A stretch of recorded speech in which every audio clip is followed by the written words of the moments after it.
En réalité, pour nous, ça n'est pas réellement une surprise.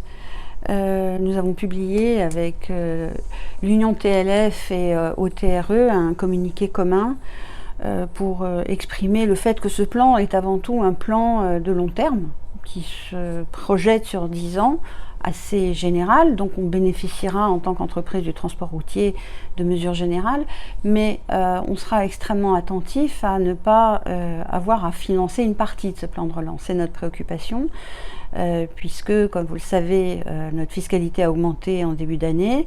Malgré nos interventions répétées pour faire supprimer cette augmentation de 2 centimes de notre fiscalité sur le carburant, lors des collectifs budgétaires, ça a toujours été rejeté. Donc on est le seul secteur à avoir été vraiment fiscalisé, y compris après le Covid. On sera très attentif au projet de loi de finances pour 2021 et surtout au projet de loi qui va décliner les propositions de la Convention citoyenne. Puisque dans les propositions de la Convention citoyenne, il y a quand même une proposition visant à augmenter significativement cette fiscalité. Donc pour nous, on sera extrêmement attentif à ça. On a un point qui peut être positif dans le plan de relance, c'est tout ce qui va être proposé en termes d'aide à l'acquisition de véhicules propres. Qui concerne l'électrique et l'hydrogène pour l'instant. Et c'est ça qui nous pose un petit problème, c'est qu'aujourd'hui ça concerne l'électrique et l'hydrogène. Or on sait que pour les véhicules, notamment les plus lourds, nous ne sommes pas tout à fait sur des technologies matures. L'échéance est à 3 à 5 ans. L'échéance est à 3 à 5 ans. Et ce qui compte pour nous aussi, il ne faut pas le perdre de vue, c'est qu'on puisse acheter de véhicules très bien, qui soient propres. Et on sait que les transporteurs sont déjà extrêmement engagés dans la transition énergétique. Mais il y a tout l'écosystème qui va avec. Et notamment le réseau de stations d'avitaillement. Puisqu'on sait que ce qui a participé par exemple au succès du GNV, du gaz naturel véhicule, c'est la participation active des transporteurs au développement de ces stations. Les aides qui sont apportées pour les entreprises, on va dire d'une façon générale dans le plan de relance qui a été présenté hier, vont aider aussi les transporteurs. Notamment, je pense à la baisse d'impôt sur la production. Alors, évidemment, une baisse d'impôt est toujours bienvenue.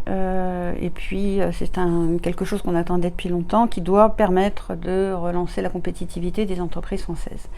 Les aides à l'acquisition de véhicules, nous attendons de voir, parce qu'en réalité, aujourd'hui, les entreprises de transport ont énormément souffert du confinement et de la crise.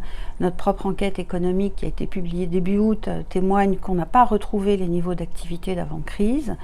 Les entreprises souffrent encore d'une activité moins importante que ce qu'elle a été. Ils souffrent de la désorganisation des marchés. On a encore des problèmes d'accueil de conducteurs, etc.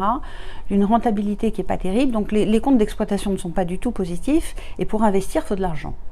Notre préoccupation, c'est que justement, on ait suffisamment de compensation pour pouvoir se lancer dans des investissements.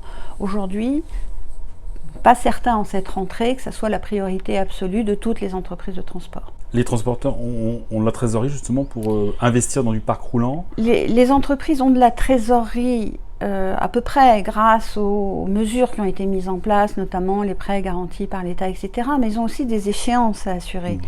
Les charges n'ont pas été annulées, elles ont été seulement reportées, malgré nos demandes répétées sur ce point, puisqu'on a quand même travaillé avec des secteurs clients qui, eux, ont bénéficié d'annulation de charges parce qu'ils étaient entièrement à l'arrêt. On peut prendre l'exemple du BTP, on peut prendre l'exemple du secteur automobile. Et pour autant, les transporteurs, eux, n'ont pas bénéficié de ces annulations de charges. Donc à un moment, ces charges, il va falloir les payer, sauf à demander, on va dire, des annulations entreprise par entreprise. Et quant aux prêts garantis par l'État, ça reste des prêts. Et la préoccupation de beaucoup de transporteurs en cette rentrée, c'est qu'il va falloir les rembourser. Et que globalement, il faut pouvoir avoir des recettes pour pouvoir rembourser ces prêts. Le constat a été aussi que peu de transporteurs ont pris des prêts de l'État. Moins que dans d'autres secteurs, effectivement. Justement parce qu'il faut savoir qu'une entreprise de transport, c'est une entreprise qui nécessite beaucoup de capitaux. Et les entreprises sont déjà endettées. Et pour elles, aller s'endetter encore un peu plus avec les prêts garantis par l'État n'était pas forcément une solution qui était la première qu'elles retenaient.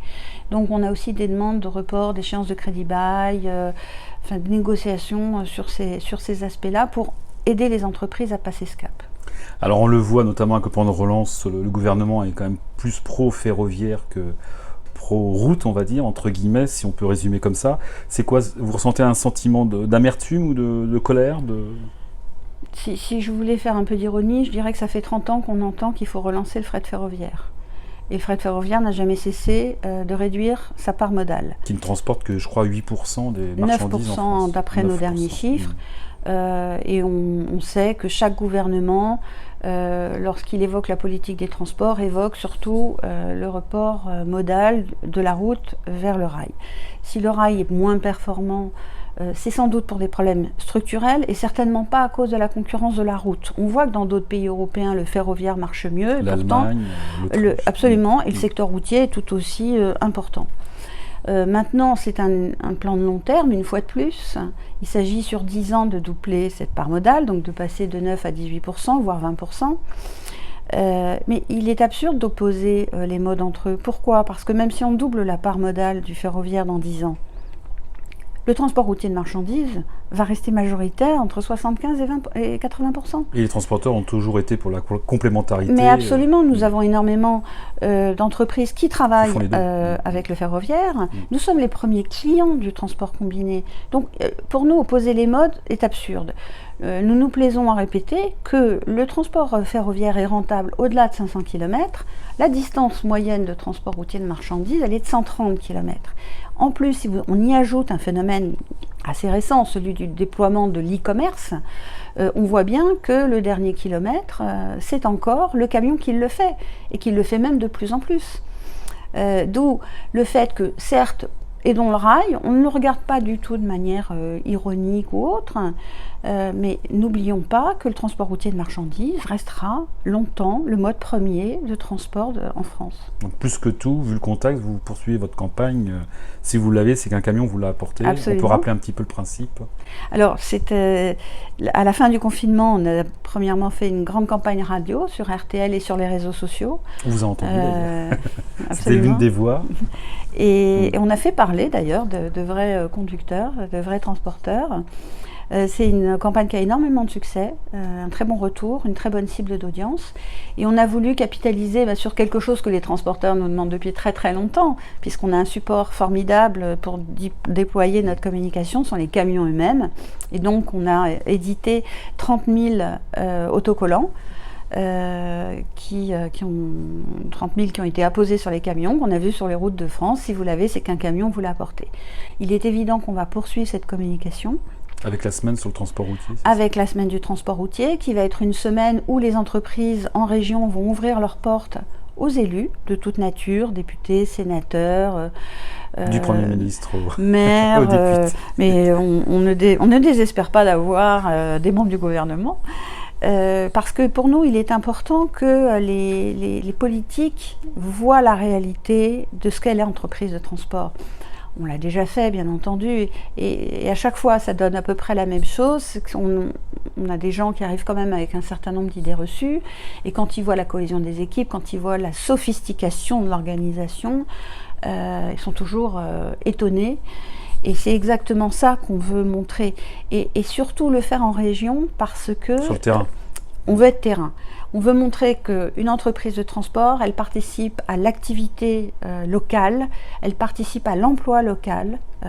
Et c'est ça qu'on veut montrer. Et il ne faut pas les mettre de côté, les diaboliser. Parce que si on reprend le plan de relance, on parle beaucoup de relocalisation. Très bien, mais il faudra des transporteurs parce que avoir des industries relocalisées, c'est bien. Si on n'a pas les transporteurs pour transporter, on passe à côté de l'objectif. Et nous, on souhaiterait que ce soit des transporteurs français et pas des transporteurs étrangers. Pour terminer, un mot, un message pour les transporteurs. Qu'est-ce que vous pouvez leur dire dans ce contexte avec des fins de non-recevoir de la part des pouvoirs publics, du contexte également, parce qu'il y a une visibilité qui est... Oui, les transporteurs se sont rendus compte plus que jamais, lors du confinement, lors de toute cette crise, à quel point il est important d'être dans une organisation professionnelle, je dirais quelle qu'elle soit. Je vais jusque-là. Que maintenant, nous ne nous posons pas en victime parce que nous n'avons pas été reconnus à notre juste valeur ou qu'on n'obtient pas tout ce qu'on a demandé. Nous allons compter sur nous-mêmes et les fédérations, et la FNTR en particulier, compte tenu de sa présence territoriale, est à leur côté pour les accompagner dans ces moments dont on sait très difficiles pour eux, comme on a toujours su le faire, et qu'on va continuer activement à être sur le terrain et très concret. Florence Berthelot, merci. Merci.